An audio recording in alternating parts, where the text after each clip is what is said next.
Hello दोस्तों, कैसे हैं आप सभी लोग। उम्मीद करते हैं आप सब बहुत अच्छे होंगे और आप सबकी तैयारी भी बहुत अच्छी खासी चल रही होगी। तो दोस्तों, इसी क्रम में एएलपी और टेक्नीशियन का जो पार्ट नंबर है 48 लेकर के आए हैं। आज इस पार्ट को हम वहां से कंटिन्यू करेंगे जहां से 47 वाले को हमने छोड़ा था। तो ये कोई भी एग्जाम हो, उसका प्रीवियस ईयर पेपर अपने आप में एक महत्वपूर्ण भूमिका निभाता है। ये आप सब जानते होंगे। जितने भी जीनियस लोग होते हैं, जो अच्छे मार्क्स लाते हैं, टॉपर होते हैं, वो हमेशा पिछले वर्ष के पेपर जरूर देख करके जाते हैं। और कई क्वेश्चंस ऐसे भी होते हैं जो रिपीट होते हैं। तो अब दोस्तों शुरू करते हैं आज की इस वीडियो को। लेकिन अब तक चैनल को सब्सक्राइब नहीं किया है तो आपसे रिक्वेस्ट है, चैनल को सब्सक्राइब कर लीजिए और बेल आइकन दबाकर हमारे चैनल से जुड़ जाइए। आज का पहला क्वेश्चन है, देखो कहा जा रहा है तर्क पर ध्यानपूर्वक विचार करें और निर्णय करें कि इसमें नीचे दिया गया कौन सा अनुमान निहित है। तो कौन सा अनुमान सही है, पहले हम तर्क को पढ़ेंगे। बस यात्री कंपनी बेस्ट ने अपने किराए में 10% बढ़ोतरी करने का फैसला किया है। यानी कि बस की एक कंपनी है बेस्ट और उसने कहा है कि अब हम अपने किराया को 10% बढ़ा देंगे। अब इससे हम क्या अनुमान लगा पाएंगे। अनुमान यह है, पहला, यात्री बेस्ट बस यात्रा कंपनी से कम किराए वाली अन्य बसों का विकल्प चुन सकते हैं। बिल्कुल सही बात है भाई। इनमें से कुछ लोग ऐसे होंगे जो किराया बढ़ रहा है तो जो सस्ती बस पड़ेगी उस पे जाया करेंगे। ऐसा भी तो हो सकता है कुछ लोगों के लिए। और तो ये सही है। दूसरा अनुमान क्या है, किराया वृद्धि के बाद भी बस यात्रियों की संख्या पहले जैसी ही बनी रह सकती है। हो सकता है कि पहले जैसी हो और पहले जैसी ना भी हो, लेकिन यहाँ पर कह रहा है कि बनी रह सकती है। ये एक अनुमान कहा जा रहा है, फिक्स नहीं कहा जा रहा है। तो इसका मतलब पहली बात भी सही है और दूसरी वाली भी बात सही है। हो सकता है लोग इधर उधर ना जाएं, उन्हें लगता हो 10% तो बढ़ा है, चलो हटाओ इसी गाड़ी पे चलते हैं, टाइम से जाती या कुछ है, तो हो सकता है कि लोग जाएं। ठीक है, तो दोनों सही है। तो यहाँ पर आप देख लो आंसर कौन सा सही है इसका। पहला तीसरा वाला, फर्स्ट और दोनों निहित है, फर्स्ट और सेकंड दोनों ही निहित है। अगला क्वेश्चन देखो, नेक्स्ट क्वेश्चन है और ये फिजिक्स का क्वेश्चन है, हर एक बार पूछा ही जाता है, याद रखना। सेल्सियस से केल्विन पैमाने पर तापमान को मापने के लिए आपको निम्न में से क्या करना होगा। देखो ये एलपी टेक्नीशियन का पेपर है, लेकिन ग्रुप डी में सेम टू सेम यही क्वेश्चन पूछा गया था, ये याद रखो। तो देख लो एलपी टेक्नीशियन का कहाँ कहाँ से क्वेश्चन आता है। हम और आप लोग क्या सोचते हैं कि अगर एलपी का पेपर है तो हम एलपी के लिए पढ़ेंगे, नहीं। ये साइंस जो होती है, मैथ, रीजनिंग, सारे के सारे ये हम सभी में काम आते हैं, चाहे वो एलपी हो, ग्रुप डी हो, एनटीपीसी हो, सब में घूम फिर कर क्वेश्चन आते हैं। बस थोड़ा बहुत चेंज होता है, वही लगभग रहता है। ठीक है, तो आप ये बात सोचा करिए क्वेश्चन पेपर ये इसका नहीं है तो हम क्यों तैयारी करें, एनटीपीसी का हम तैयारी करें, ग्रुप डी क्यों पढ़ें। तो सबका सेम होता है। ठीक है, तो यहाँ देखो सेल्सियस से केल्विन में बनाना है तो हमेशा याद रखो कि 273 अगर हम जोड़ देते हैं तो वो बन जाता है केल्विन में। जैसे मान लो कि हम कहते हैं 27 डिग्री सेल्सियस है, अब इसको केल्विन में चेंज करना है तो 27 तो रहेगा प्लस 273 और जोड़ दो इस पे से, तो जो बन के आएगा वो हो जाएगा हमारा किसमें, केल्विन में। तो हमेशा केल्विन 273 ज्यादा होता है सेल्सियस से। अगला अगला क्वेश्चन है, तत्व ए, बी और सी डॉबेराइनर ने ट्राइड्स यानी कि त्रिक सिद्धांत जो दिया था उसमें व्यवस्थित किया गया है। तो यदि ए का परमाणु द्रव्यमान 7 और सी का 39 है तो बी का परमाणु द्रव्यमान कितना होगा। तो देखो कुल मिला के 3 परमाणु द्रव्यमान दिए हैं, ए, बी और सी।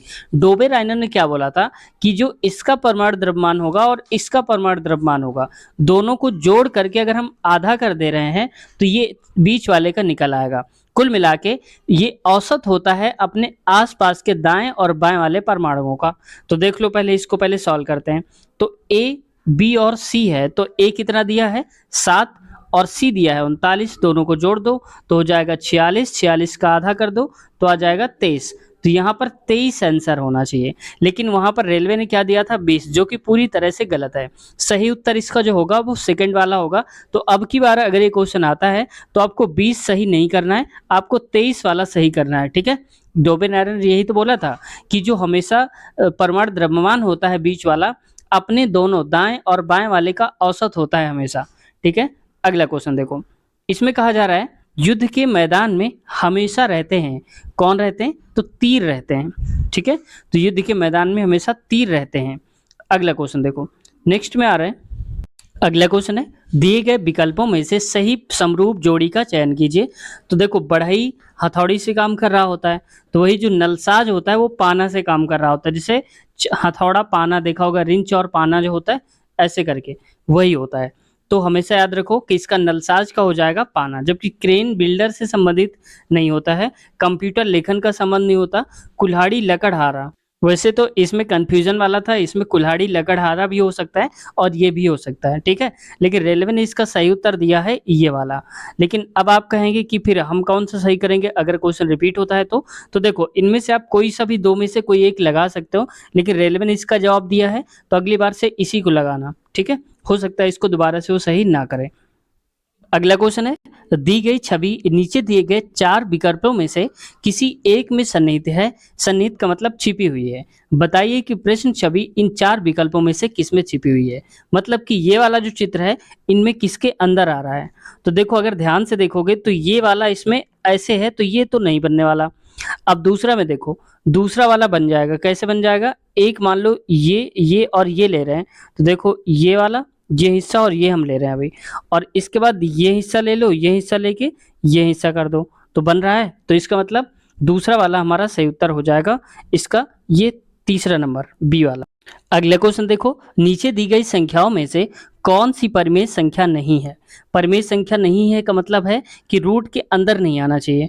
तो देखो यहाँ पर हो जाएगा रूट के अंदर अगर आ रही है तो परिमेय संख्या नहीं है, ठीक है, और वही हमें बताना है। तो देख लो यहाँ पर इसको लिखते हैं 4 चौको 16 चौक 64, यानी कि ऐसे करेंगे और क्यूब निकालना है तो इसका आंसर 4 आ जाएगा। तो रूट से बाहर है तो ये परिमेय संख्या है।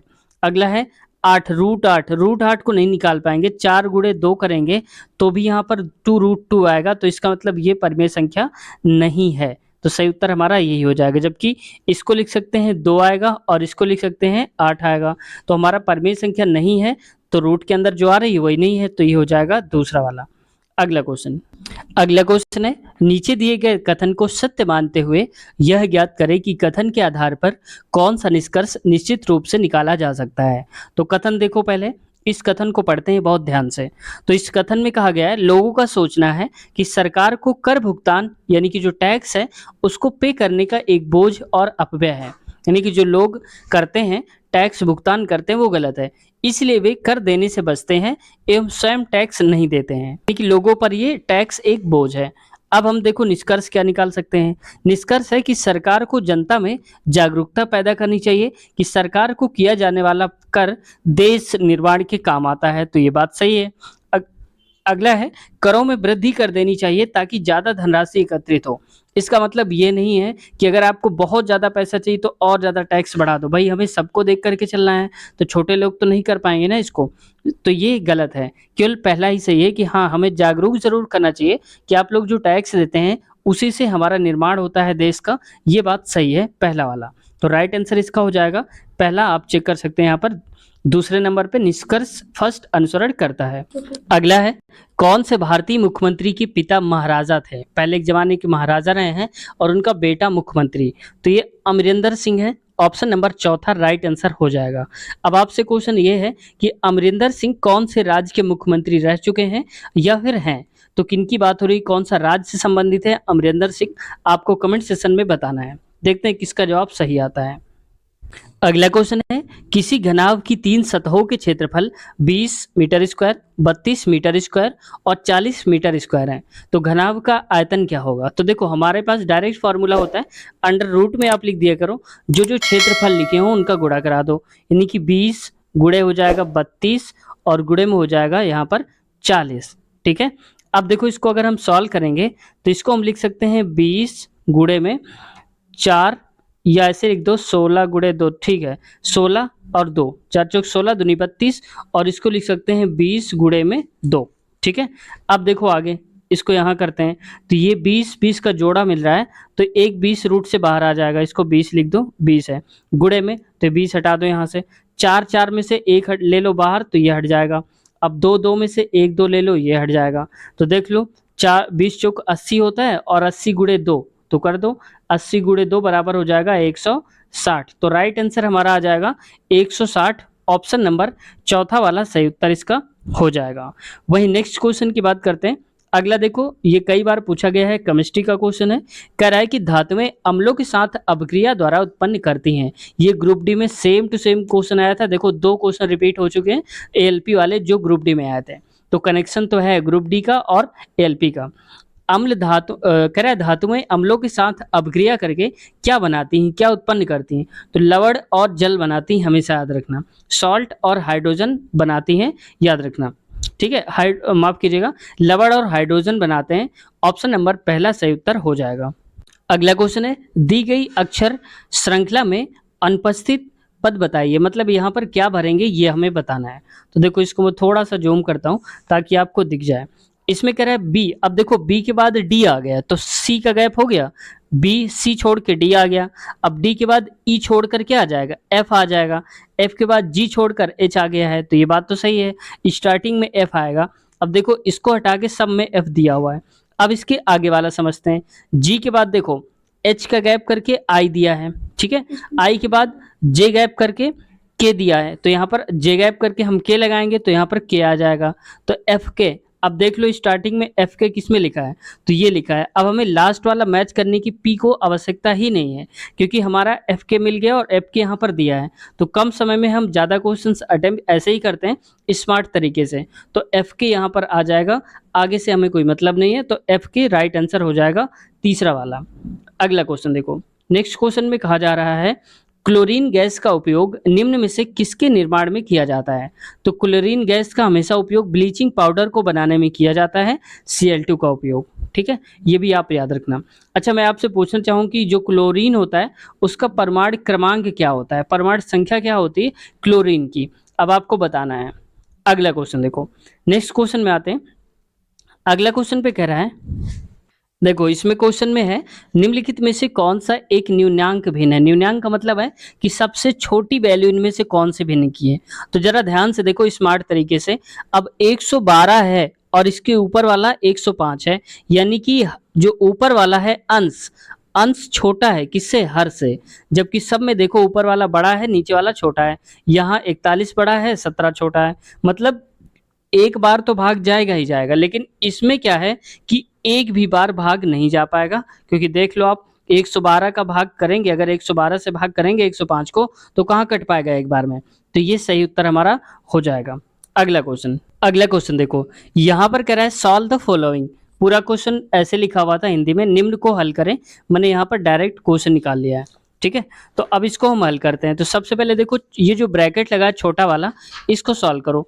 तो देखो 32 से भाग करेंगे 96 को, तो ये जाएगा 3 बार में, तो हो जाएगा 3, ठीक है। अब देखो माइनस माइनस से कट जाएगा, तो मैं पीछे से लिखता हूँ, वैसे ही आप भी किया करिए। तो यहाँ पर देखो माइनस का 3 है और ये माइनस का 45 है। अभी इसको हमें छोड़ दो थोड़ी देर के लिए, ठीक है। तो यहाँ पर आ जाएगा माइनस का 48 आ जाएगा। ये बात तो क्लियर हो गई। अब ये 48 आ गया, इसके बाद गुणा लगा दो, माइनस का 1/4 लिखा है, तो माइनस से माइनस प्लस हो जाता है गुणा करने में। अब 4 से इसको काट दो या फिर लिख दो 48/4, तो 4 एकम 4, 4 दूनी 8, यानी कि 12 आंसर आ जाएगा। तो सही उत्तर हमारा हो जाएगा चौथा वाला, ये राइट आंसर हो जाएगा। अगला क्वेश्चन देखो, नेक्स्ट क्वेश्चन है, ये वाला क्वेश्चन देखो थोड़ा सा लेंथी क्वेश्चन है, इसलिए हम इसको बोर्ड में करवाएंगे। तो अगर आपने वो नहीं देखा है चैप्टर मैथ का, तो ये करवा दिया, उसमें आप चेक कर लेना। और अलग से देखना चाहते हैं तो इसको किसी दिन हम सारे पार्ट मैथ के जो हार्ड क्वेश्चन हैं या थोड़ा लेंथी हैं, उनको हम बोर्ड में सॉल्व कर देंगे, ठीक है। तो आप ये मत सोचना कि हम छोड़ते हुए चल रहे हैं। आगे देखो नेक्स्ट क्वेश्चन, नेक्स्ट में लिखा हुआ है भोजन वैसे ही फ्रिज से संबंधित है जैसे कपड़े किससे संबंधित है, अलमारी से। क्यों? क्योंकि भोजन को हम फ्रिज में रखते हैं ताकि खराब ना हो, ठीक वैसे ही कपड़ों को हम अलमारी में रखते हैं ताकि हमारे कपड़े सुरक्षित रहें, खराब ना हो। अगला क्वेश्चन है, कह रहा है कि दी गई आकृति में कितने त्रिभुज हैं ये बताना है। तो देखो त्रिभुज को काउंट करना शुरू करते हैं। तो देखो एक ये हो जाएगा, दूसरा ये हो जाएगा, तीसरा यहाँ से हो जाएगा, कुल मिला के 3 इसमें हो जाएंगे, 3 इसमें हो जाएंगे। तो यहाँ पर लिख दो 3, यहाँ पर लिख दो 3। अब इसके बाद ठीक वैसे ही देखो 1 2 3 ये बन जाएंगे, तो इसको मैं लिख देता हूँ यहाँ पर 3, ठीक है। अब इसके आगे देखो यहाँ पर एक ये बन रहा होगा ये वाला, और एक बन रहा होगा ये वाला, तो 2 तो ये हो गए, तो 2 ये लिख दो। अब इसके बाद देखो 3 ये बन रहे होंगे, ये वाले, क्यों? क्योंकि एक ये, 2 ये और तीसरा ये बन रहा होगा, तो 3 यहाँ पर कर दो, सबको जोड़ लो। तो 3 दूनी 6, 3 त्रिक 9, 3 चौक 12 और 12 + 2 हो जाएगा 14। तो टोटल जो आ जाएगा वो आ जाएंगे 14 त्रिभुज। अगर इसके एक बार प्रैक्टिस करेंगे, आप ध्यान से देख लीजिए, जब वीडियो खत्म होने के बाद अभी आप इसका स्क्रीनशॉट ले लो। स्क्रीनशॉट लेने के बाद में आप काउंट करना, फिर आप बताना कमेंट में कि आपके आंसर में कितने आ रहे त्रिभुज। ठीक है, तो राइट आंसर इसका हो जाएगा यहाँ पर 14 सही उत्तर है। अगला क्वेश्चन, 750 रुपए की निवेशित राशि पर, यानी कि जो इन्वेस्ट किया है वो धनराशि पर 3 महीने का ब्याज 18 रुपए है। प्रतिवर्ष साधारण ब्याज दर का क्या होगा ये बताना है। तो जरा ध्यान से देखो, 3 महीने का ब्याज 18 रुपए है, तो हम कहेंगे 1 महीने का ब्याज कितना हो जाएगा। 18 से 3 से भाग दे दो तो आ जाएगा 6 आ जाएगा। भाई देखो ना, 3 छंग 78, 3 छंग 18 हो जाएगा। अब अगर 1 महीने में 6 रुपए मिलते हैं तो 1 साल का मतलब 12 महीने, तो 12 हो जाएगा, 6 गुना 6 का 12, तो 12 छंग 72। 1 महीने में 6 रुपए तो 12 महीने में 72 रुपए, तो कुल मिला के प्रतिवर्ष जो ब्याज मिलेगा वो मिलेगा 72 रुपए। तो हमारे पास फार्मूला होता है साधारण ब्याज बराबर मूलधन कितना है 750 गुणे दर हमें निकालनी है, और टी मतलब समय 1 साल का, और बटे में नीचे लिख दो 100। बात क्लियर। अब 0 से 0 इसको काट दो। अब इसको अगर और भी छोटा करना चाहो तो कर सकते हो यहाँ पर, या फिर इसको आप भेज दो पहले, तो ये 10 आएगा तो 720 बटे में 75 हो जाएगा। तो हम लिख सकते हैं आर बराबर ये हो जाएगा। ठीक है, अब इसको आप सॉल्व कर लो। 5 एकम 5 हो जाएगा, 2 बचेगा, 5 चौक 20, यहाँ पर बचेगा 5 चौक 20 बटे में 5 एकम 5, 2 पचम 25, मतलब 144 बटे 15 आ जाएगा। जिसको अगर आप काटेंगे तो 15 नन्या 135 होता है, और इसमें बचेगा कितना 9 बचेगा, तो 9 बचेगा, पॉइंट लगा दो, 0 हो जाएगा। 15 6 का 90 यानी कि 6, 9.6% आएगा। ऑप्शन नंबर इसका पहला ही सही उत्तर हो जाएगा। अगला क्वेश्चन देखो, नेक्स्ट क्वेश्चन में आते हैं, और यहाँ पर देखो फिर से तर्क वाले पूछ लिए गए हैं। कितने तर्क वाले क्वेश्चन पूछे जाते हैं, इसमें से कह रहा है पहला है तर्क पर ध्यानपूर्वक विचार करें और निर्णय करें कि इसमें से कौन सी दी गई कौन सी अनुमान निहित है। तो पहले तर्क को समझते हैं, तर्क हमारा क्या बोलता है। इसमें कह रहा है सार्वजनिक धूम्रपान कानूनन अपराध है, यानी कि हम पब्लिक प्लेस पर अगर धूम्रपान करते हैं, गुटखा वगैरह खाते हैं या कुछ भी करते हैं तो वो कानूनी अपराध है। ठीक है, अब हम अनुमान क्या लगाएंगे, धूम्रपान करने वाले व्यक्ति के स्वास्थ्य के लिए हानिकारक है। तो यहाँ पर जरा ध्यान से अगर देखोगे तो धूम्रपान करना और धूम्रपान करने वाले व्यक्ति के लिए स्वास्थ्य के लिए हानिकारक है, तो यहाँ पर हानिकारक है नहीं है, यहाँ पर कानून के हिसाब से बोला गया है कि दूसरों की नज़रों में गलत है, तो ये सही नहीं हो जाएगा। क्यों? क्योंकि यहाँ पर सलाह दी जा रही है, जबकि सलाह नहीं चाहिए हमको ये चाहिए यहाँ पर कि ये कहना क्या चाहता है। अगला है धूम्रपान सार्वजनिक स्थानों पर अन्य लोगों के स्वास्थ्य के लिए भी हानिकारक है। हाँ, ये बात सही है कि धूम्रपान अगर हम करते हैं, गंदगी फैलाते हैं, तो जो वहाँ के रहने वाले लोग हैं उन पर भी इसका असर देखने को मिलेगा। तो इस वजह से दूसरा वाला सही है, ऑप्शन नंबर केवल दूसरा सही हो जाएगा। तो यहाँ पर देख लो, ऑप्शन तीसरे में दिया हुआ है केवल अनुमान, दूसरा निहित है, ऑप्शन तीसरा। क्वेश्चन में कहा जा रहा है दिया गया वेन आरेख उन छात्रों को दर्शाता है जो विभिन्न भाषाएं बोल सकते हैं। इसके अनुसार यथार्थतः 2 भाषाएं बोल सकने वाले छात्रों की कुल संख्या कितनी है। तो देखो 2 भाषाएं जो बोल सकते हैं वो 2 सर्कल पर आना चाहिए। तो देखो यहाँ पर ये वाला हिंदी वाला ये इसमें मैच हो रहा है, तो एल बोल सकता है 2 भाषाएं, और जो ओ है ओ वाला भी बोल सकता है, तो ओ को भी कर दो। और इसके बाद यहाँ पर एम वाला भी तो बोल सकता है, देखो एम इसके अंदर ही तो आ रहा है, दोनों में, आई में भी कॉमन है, के में, तो यहाँ पर एम भी हो जाएगा। लेकिन अगर आप कहेंगे कि लास्ट में ये जो आ रहा है एन, तो एन क्या है, तो एन 2 भाषा नहीं बोल सकता, तीनों बोल सकता है। देखो ये हिंदी में भी कॉमन है, के में भी कॉमन है, तमिल में, और आई यानी कि इंग्लिश में भी कॉमन है, तो 3 भाषाएं हमें नहीं लेनी। तो 2 भाषाओं वाले क्या हो गए, एम हो गया, ओ हो गया और एल हो गया। तो ये देख लो इनमें से एम ओ एल कहाँ पर लिखा हुआ है, तो देख लो एम ओ एल सही क्रम नहीं है, लेकिन एल एम ओ समझ जाओ, ऑप्शन नंबर चौथा ही सही उत्तर इसका हो जाएगा। ठीक है, तो दोस्तों आज की वीडियो हम यहीं तक रखते हैं, अगले क्वेश्चन से ही हम कंटिन्यू करेंगे आगे वाले पार्ट में। तो आज की वीडियो कैसी लगी कमेंट सेक्शन में ज़रूर बताइए, और कुछ कहना चाहते हैं या सुझाव देना चाहते हैं तो आप एक बार अपनी बात ज़रूर कहिए, हम सबका रिप्लाई देने की पूरी कोशिश करेंगे। दोस्तों जो कमेंट सेक्शन में पूछा जाता है उसको रिप्लाई देने की कोशिश किया करिए, ताकि ये पता चलता है कि आप कितना इंटरेस्ट ले रहे हैं और कितना ध्यान से उस बात को सुन पा रहे हैं। उम्मीद है आज की वीडियो से कुछ सीखने को मिला होगा। नए नए पार्ट हम आप तक अपलोड करेंगे और आप तक पहुंचाते रहेंगे। तो चैनल को अब तक सब्सक्राइब नहीं किया है दोस्तों, तो आपसे रिक्वेस्ट है चैनल को सब्सक्राइब कर लीजिए और बेल आइकन दबा लिया करिए, जिससे जब भी हम कोई वीडियो अपलोड करते हैं तो नोटिफिकेशन के थ्रू आप जान जाएंगे कि वीडियो नई आ चुकी है और आप आसानी से देख पाएंगे। तो चैनल को सब्सक्राइब कर लिया होगा ऐसी उम्मीद करते हैं। मिलते हैं नए पार्ट में नए क्वेश्चंस के साथ, तब तक अपना ख्याल रखिए। Take care, bye bye.